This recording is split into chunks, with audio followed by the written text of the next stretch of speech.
এই মুহূর্তের যে বড় খবর, ফের উত্তপ্ত ভাঙড়ের সোনপুর এলাকায় উত্তেজনা, যেখানে পুলিশের বাইকে আগুন ধরিয়ে দেওয়া হয়, গাড়িতে আগুন লাগিয়ে দেওয়া হয়। এখন কি পরিস্থিতি, সেই ছবি আপনাদের সামনে রাখবো। সরাসরি আমাদের প্রতিনিধি রঞ্জিত হালদার রয়েছেন আমাদের সঙ্গে। রঞ্জিত, দেখো, আমি ঘটনাস্থলে রয়েছি। এখনো পর্যন্ত ছবিতে যেটা দেখতে পাওয়া যাচ্ছে, দাউ দাউ করে গাড়ি জ্বলছে, পুলিশের বাইক জ্বলছে। এখানে পরপর 5টা বাইক দেখতে পাওয়া যাচ্ছে, যেগুলো সবকটাই পুলিশের গাড়ি, এমনটাই পুলিশ সূত্রে জানা যাচ্ছে। পাশেই রয়েছে বিশাল পুলিশ বাহিনী। এটা কলকাতা পুলিশের উত্তর কাশীপুর থানার অন্তর্গত সোনপুর বাজারের পাশেই কিন্তু এই বাইকগুলো পুড়িয়ে দেওয়া হয়েছে, কিছুক্ষণ আগেই পুড়িয়ে দেওয়া হয়েছে। বাইকের পাশে তোমাকে দেখাবো, এই যে বাইক দাউ দাউ করে জ্বলছে, তার পাশে তার উপরে ইট রয়েছে, মানে প্রথম ইট দিয়ে ভাঙচুর করা হয়, তারপর কিন্তু এই বাইকগুলো একের পর এক আগুন লাগিয়ে দেওয়া হয়। পাশাপাশি তোমাকে আরও একটা ছবি দেখাবো, যে এই যে একটি পুলিশের গাড়ি, সেটা কিন্তু একেবারে ভাঙচুর যেমনটা করা হয়েছে। পাশাপাশি গাড়ি একেবারে উল্টে পড়ে রয়েছে, সেই ছবি কিন্তু দেখতে পাওয়া যাচ্ছে।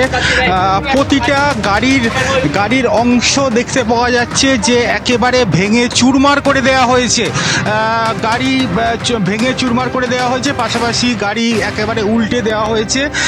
পাশে আরেকটা বাইক পড়ে রয়েছে, দেখা যাচ্ছে যে কিভাবে ইট মারা রয়েছে, এই যে সমস্ত একের পর এক ইট দিয়ে মারা হয়েছে, সেই ইট এখনো পর্যন্ত গাড়ির পাশে পড়ে রয়েছে। পাশাপাশি এই যে পুলিশের গাড়ি দেখাবো, একেবারে পুলিশের গাড়ি কিন্তু মানে চুরমার করে দেওয়া রয়েছে। এই যে দেখতে পাওয়া যাচ্ছে যে পুলিশ লেখা যে অংশ ছিল পুলিশের সামনে, সেই কাঁচের গাড়ির সামনে যে কাঁচ থাকে, সেই কাঁচ কিন্তু একেবারে ভেঙে গুড়িয়ে দেওয়া হয়েছে। গাড়ির অংশ, এই যে কলকাতা পুলিশের লোগো লাগানো গাড়ি, এটা কিন্তু দেখতে পাওয়া যাচ্ছে। গাড়ির মানে একেবারে পুরো ভেঙে চুরমার করে দেওয়া হয়েছে, পাশাপাশি গাড়ি উল্টে দেওয়া হয়েছে।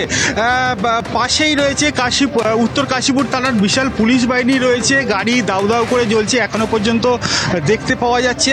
তুমি জানো যে সকাল থেকেই যে ঘটনা আমরা দেখেছি বাসন্তী হাইওয়ের উপরে, কলকাতার উদ্দেশ্যে যে সমস্ত মানুষজন যাচ্ছিল, ওয়াকআপ বিলের প্রতিবাদে যারা যাচ্ছিল তাদেরকে আটকে দেওয়া হয়। তারপরেই কিন্তু একের পর এক এই ঘটনা ঘটে। প্রথম আমরা দেখেছি বৈরামপুরে, সেখানে পুলিশের সঙ্গে ধস্তাধস্তি, ব্যারিকেড ভাঙা, লাঠি চার্জ, বেশ কয়েকজন এখানে প্রতিবাদী যারা রয়েছে, কয়েকজন আহত হওয়ার ছবি দেখতে পাওয়া গেছে। তারপরে কিছুক্ষণ পরেই যে এলাকায় প্রথম ঘটনা ঘটেছিল তার পাশেই সেখানেও কিন্তু বালিগাদা বলে একটা লোকেশন, সেখানে কিন্তু রাস্তা অবরোধ করে দেওয়া হয়েছিল। বেশ কিছুক্ষণ রাস্তা অবরোধ করা হয়। কলকাতা পুলিশের বিশাল পুলিশ বাহিনী, জয়েন্ট সিপির নেতৃত্বে বিশাল পুলিশ বাহিনী এসে কিন্তু তারপরে পরিস্থিতি নিয়ন্ত্রণে আনে।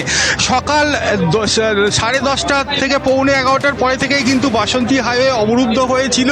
তারপরে কিন্তু কিছুক্ষণ আগেই এই ঘটনা ঘটেছে, গাড়ি আগুন লাগিয়ে দেওয়ার ঘটনা ঘটেছে। সেই আগুনের ছবি এখনো পর্যন্ত দেখতে পাওয়া যাচ্ছে, দাউ দাউ করে আগুন জ্বলছে। এখানে পরপর একেবারে সারি দিয়ে যে গাড়িগুলো আগুন লাগিয়ে দেওয়া রয়েছে, সেগুলো কিন্তু গাড়ি এখনো পর্যন্ত পড়ে রয়েছে। উত্তর কাশীপুর থানার পুলিশ প্লাস কলকাতা পুলিশের আরও অন্যান্য যে সমস্ত ফোর্স, তারা কিন্তু এখানে রয়েছে। গাড়ি এখানে আগুন দাউ দাউ করে জ্বলছে। পাশাপাশি যে অন্য আরেকটা গাড়ি, কলকাতা পুলিশের গাড়ি, সেটাও কিন্তু পড়ে রয়েছে।